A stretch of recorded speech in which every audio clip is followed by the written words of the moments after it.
Hey guys, welcome to the Dungeon Master class. I am DM Angelo and this is the DM and Friends YouTube channel, and I'm really glad you're here.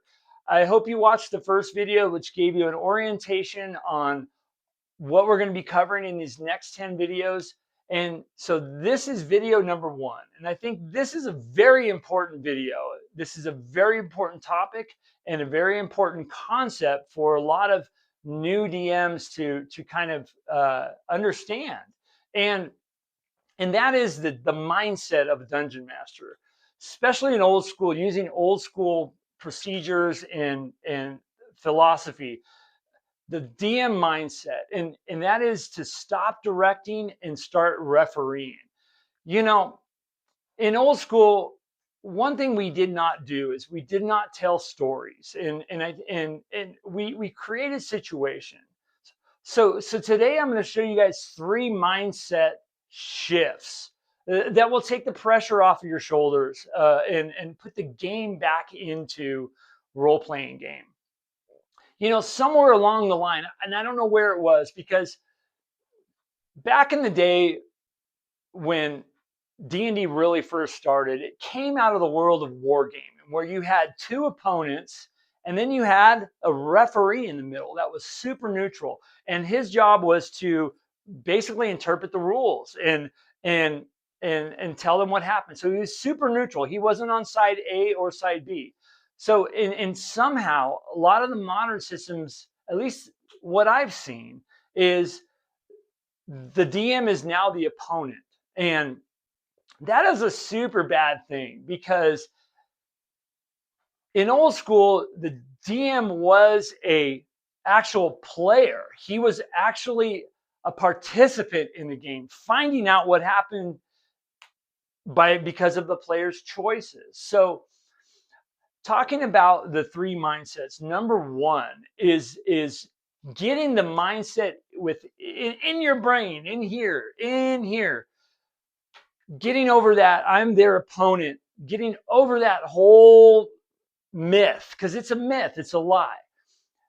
And I think it's the biggest trap that a new DM, is feeling like they're an adversary, and the players or their protector too, which I want to talk about being a protector, because you don't want to do that either. You want to be an active part of the decisions that these players are making. Okay, so think of yourself as a referee, right? And if the player decides to walk into a dragon's lair at level 1, right, it's their choice to walk in there, and they choose to fight it, and they're level 1. Obviously, they're going to die, right? It's not your job to protect them either, okay? Or fudge the dice roll so they survive. Your job is just describe how hot the breath of the dragon is, and the heat from it, and then afterwards the pile of bones because they're dead. If they die, that's the dice in the game. That's the game. So when you stop trying to go against the players or try to save the players, the game suddenly becomes dangerous. Okay. And when the game is dangerous, the players' choices are actually going to matter, right? That's the heart of the OSR. So another mindset, so remember that. Let's just do not forget that you're a referee. Okay. God, I cannot stress that enough. Okay. So, and I'm going to show you how to achieve that later on. But another mindset to just get this into your head too is prepping situations and not plots. A lot of DMs will start, they're like, okay, I have this big plot set up, and this is how it has to happen. Wrong phrase. This is how it has to happen, right? Or this is how it's going to happen, right? That expectation is going to lead to you being all resentful of how your players didn't do what you wanted them to do. And the interesting thing about that too is their job is to actually figure out around the situations and get through it, however they do it. Cheer them on wow, they figured out some really crazy crap. And, and that's the joy of it. A carefully elaborate, complicated place trap, and they get around it. Well, kudos for them, but you might, because you had it set in your mind that this is going to what happen when the trap goes off. It could be dangerous on your side. So when I'm going to talk about a plot. So a plot is a sequence of events, right? That you hope will happen, right? A situation is a set of circumstances that is happening. For example, two things, right? So when we talk about prepping for a situation, or for, don't prep, the players are going to find a bunch of goblins and negotiate for the key, right? No. There's expectations on that. Prep that there are 3 hungry goblins inside of a room with a locked door, okay? And they haven't eaten for weeks. Okay, so that's the situation versus the plot, okay? So let them deal with how they're going to react to that situation, right? Don't have it in your mind that, oh, they need to find this key that's in the pocket of one of these goblins, right? They'll find it one way or another. Now, what you can do is have them, because what they're going to do is they're going to either go and kill them, or they're going to talk to them, or whatever they're going to do, however they're going to deal with them, right? But if you provide a situation, instead of writing it on your dungeon as a plot, you're going to be just as surprised as they are. And when you prep situations, you can't be derailed as a dungeon master, right? Because there are no rails, okay? To begin with, there's no rails at all. You're just as curious as the players, right? To see what happens, okay? This is how you avoid prep burnout, 100%. So the third pillar mindset shifts that I want you to check out and really internalize in here is, and this is a really important shift, right? Your players are your friends, right? Hence the name of this channel, the DM and Friends, right? You are not performing for your friends. You're playing with your friends, okay? If in things like this, if you make a mistake on a rule, admit it, and move on. If the table is getting sluggish, throw an encounter at them, or change up a situation, add a variable to it. You are there to see the world of Greyhawk, right? Or whatever world that you're using, right? You're there to see what it has in store for these characters, right? So the mindset is simple: be fair, be consistent, and stay out of the way of the fun.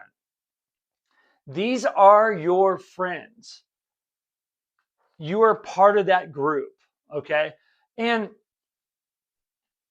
get that out of your head that you think that you need to perform, do a giant, huge performance for these people. No, you're there to play just as much as they are. Sometimes the best games are when they run with a situation, and because and we'll get into this. The story is not yours. The story is ours.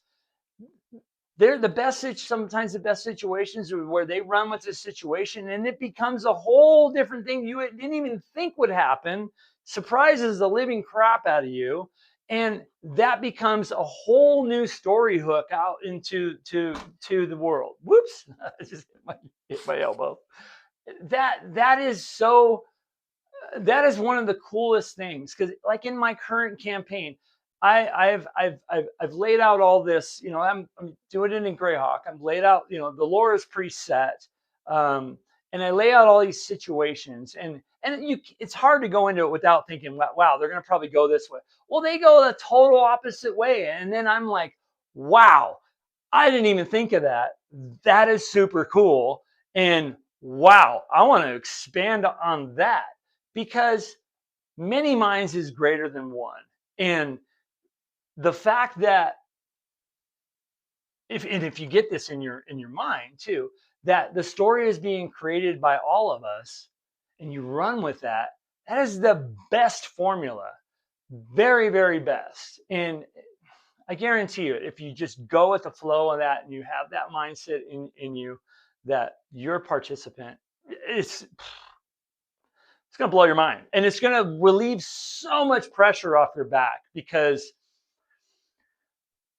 everybody is not a novelist or a director and you know, able to tell these elaborate stories. Well, if you rely on the group to tell the story, job well done. All right, you guys. Well, those three mindsets, in a brief summary, the first mindset is change it from being an adversary to a referee and a participant. Okay.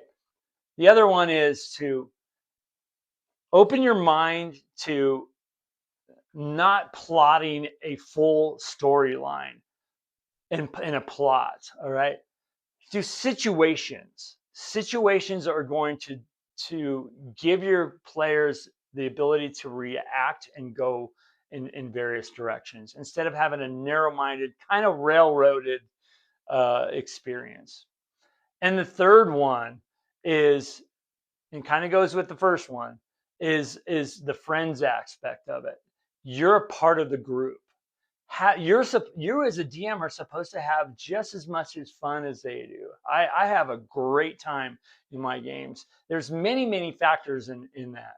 The factors is just seeing what they choose through these situations, being surprised, going with the flow, and hearing all the cheers and the excitement and the soda pop and pizza and beer. That is the fun of gaming. Getting together with your friends on a Wednesday night for a couple hours and boom, just seeing what happens next. And a lot of times I don't even have to really come in with an idea. They drive it. So those three mind shifts are super, super important. Super important. Almost is the most important, I think. Because it really stems from, it's really the baseline of everything. So once you have the mindset right, what's next? All right, you're ready to grab some gear, right? But what do you actually need, right? So do you need $500, worth of miniatures and terrain, or just a pencil and a dream, right? So in the next video, okay, we're breaking down the essential toolkit, and I'm going to show you guys what I have that I use to run my games, and you're going to be super surprised. I mean, like I said in the previous video, you're going to be very surprised. I'll show you exactly what's in my DM bag, and what you can safely leave at the store. All right, well, you guys, thank you. That was the end of the first video, the DM's mindset. And so click on to the next video. Number 2 should be right here. All right, you guys, until next time, good luck. Keep being a referee. Bye-bye.